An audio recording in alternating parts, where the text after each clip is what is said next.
Hello दोस्तों, स्वागत है हमारे नए वीडियो में। आज की वीडियो में हम लोग एक क्राइम थ्रिलर मूवी को एक्सप्लेन करने वाले हैं। इस मूवी की शुरुआत एक डेड बॉडी को दिखाने से होती है। ये डेड बॉडी एक एना नाम की लड़की की होती है। एना के मरने के बाद उसके पोस्टमार्टम के लिए उसे मुर्दा घर में लाया जा रहा था। एना एक एक्ट्रेस थी जो कि देखने में बहुत सुंदर थी। यहाँ लाने के बाद उसके डेड बॉडी को मुर्दा घर में रख दिया जाता है। अगली ही सुबह उसका पोस्टमार्टम होने का डेट है। इसी बीच पाउ नाम का एक वार्ड बॉय यहाँ आता है और वो एना की डेड बॉडी की न्यूड पिक्चर्स लेता है। वो इन पिक्चर्स को लेकर अपने दोस्तों को सेंड करता है। उसके दोस्त का नाम इवान है। एना के इन पिक्चर्स को देखने के बाद इवान अपने एक दोस्त जाविस को लेकर यहाँ पहुँचता है। एना काफी मशहूर एक्ट्रेस थी, इसलिए ये लोग एना को देखने के लिए यहाँ आए थे। यहाँ आकर ये लोग अपने दोस्त पाव से मिलते हैं। पाव इन लोगों को लेकर एना के डेड बॉडी के पास में जाता है। जब ये तीनों एना को देखते हैं तभी इवान एना के साथ गलत करने की सोचता है, क्योंकि एना काफी अमीर मॉडल थी। इसलिए एना जब जिंदा थी तब इन लोगों के पहुंच से काफी दूर थी। लेकिन इस मुर्दा घर में एना की डेड बॉडी के साथ ये तीनों कुछ भी कर सकते थे,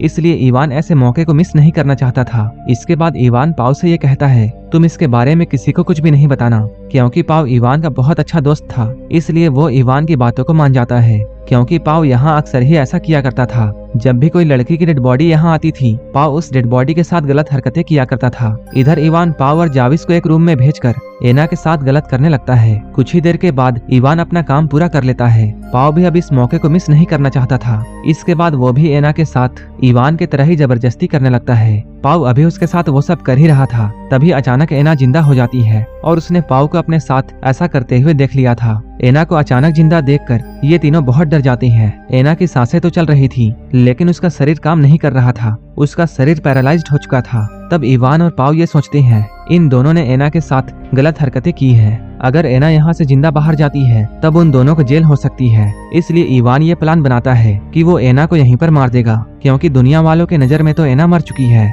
इसलिए किसी को भी पता नहीं चलेगा। लेकिन जाविस उन्हें ऐसा करने से रोकता है और उन दोनों को डॉक्टर बुलाने के लिए कहता है। लेकिन इवान और पाव बहुत डरे हुए थे और वो लोग जाविस की बात मानना नहीं चाहते थे। ये दोनों सोचते हैं जाविस ने तो कुछ नहीं किया है और वो आसानी से बच जाएगा, इसलिए वो ऐसा कह रहा है। जबकि एना अगर जिंदा बाहर जाती है तब जेल इन दोनों को होगी और जावी आसानी से बच जाएगा। जब ये दोनों जाविस की बात नहीं मानते हैं तब जाविस खुद ही एना को बाहर ले जाने लगता है। लेकिन तभी किसी की आने की आहट सुनाई देती है और ये एक दूसरा वार्ड बॉय था जिसने गलती से इस दरवाजे को लॉक कर दिया था, जिसकी वजह से जाविस बाहर नहीं जा पाता है। वो हेल्प के लिए यहाँ जोर जोर से चिल्लाता है। इवान और पाव दोनों जाविस को ऐसा करने से रोकते हैं। ये दोनों कहते हैं, तुम मत चिल्लाओ, अगर तुम ऐसे करोगे तब हम लोग फंस जाएंगे। लेकिन जावी उनकी बात नहीं मानता है। इन तीनों की बहस कब लड़ाई में बदल जाती है इन्हें भी पता नहीं चलता है और गुस्से में इवान जावी को बहुत मारता है। इवान यहाँ जावी को इतना मारता है कि वो अधमरा हो जाता है। जब इवान का गुस्सा शांत होता है तब उसे अपनी गलती का एहसास होता है।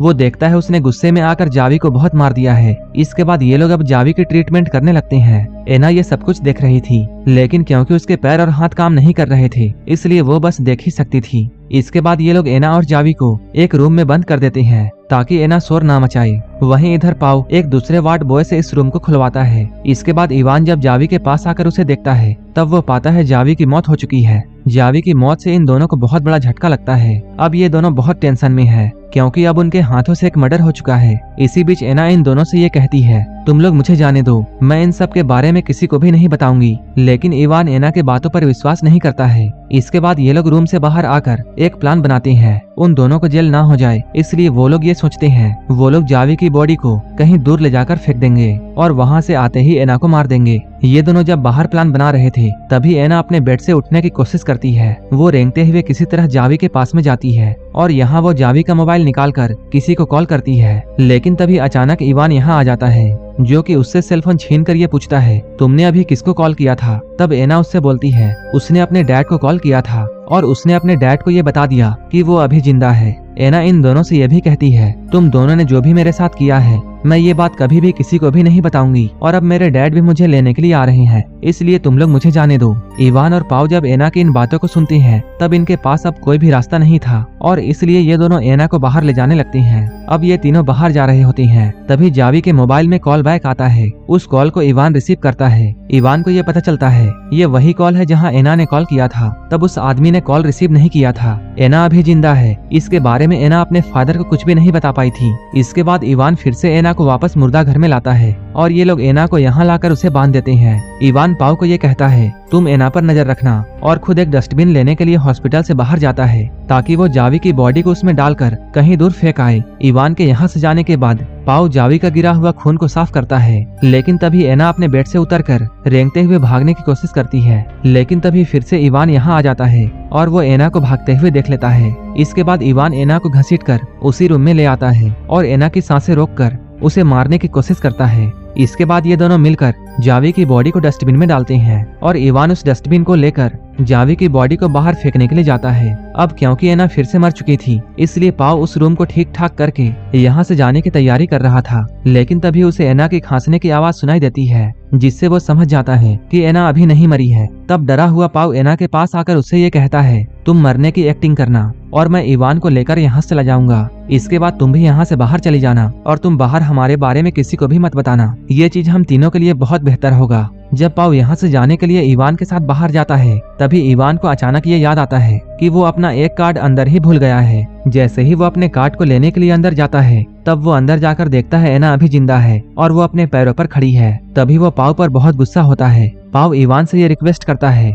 हमने पहले ही एक मर्डर कर दिया है इसलिए हमें अब एना को नहीं मारना चाहिए। वो एना को छोड़ने के लिए इवान से रिक्वेस्ट करता है। इन दोनों के यहाँ पर काफी लंबी बहस होती है। लास्ट में इवान भी एना को जिंदा छोड़ने के लिए राजी हो जाता है, लेकिन तभी एना पीछे से आकर एक हथियार से इवान पर हमला करती है और वो उसे जान से मार देती है। इवान को एना के हाथों मरता हुआ देखकर पाओ एना से कहता है इवान तुम्हें जिंदा छोड़ने के लिए मान गया था। पाओ एना से ये सब बातें कह ही रहा होता है तभी एना उस पर भी हमला कर देती है और उसे भी मार देती है। एना के साथ यहाँ गलत हुआ था इसलिए वो इन दोनों को मारकर इन दोनों से अपना बदला लेती है। एना के बदले के साथ ये मूवी यहीं पर खत्म हो जाती है। ऐसे ही मूवीज के लिए आप हमें टेलीग्राम और इंस्टाग्राम पर फॉलो कर लेना जिसका लिंक डिस्क्रिप्शन में दिया हुआ है। मूवी अच्छी लगी हो तो एक लाइक जरूर कर देना और ऐसे ही मूवीज के लिए मेरे चैनल जरूर सब्सक्राइब कर लेना। तो मिलते हैं हमारे नेक्स्ट वीडियो में।